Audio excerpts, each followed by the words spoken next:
Windows CI pipelines commonly crash with device or resource busy during cleanup, but you can eliminate this permanently with just 2 lines of code.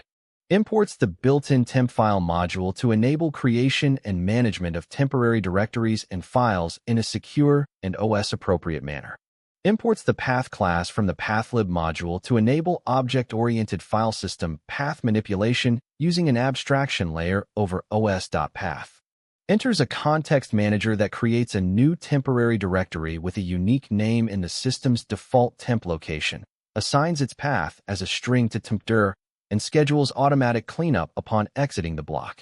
Combines tempdir with the literal string test.txt using path's division operator to form a full path pointing to test.txt inside the temporary directory.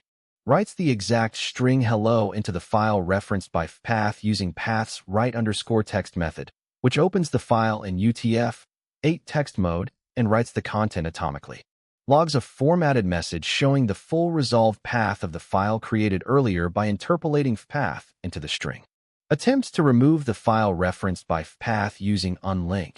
The missing _k argument ensures no exception is raised if the file no longer exists, though in this specific execution order it executes only after the temporary directory context has exited in the directory, and thus typically no op or harmless.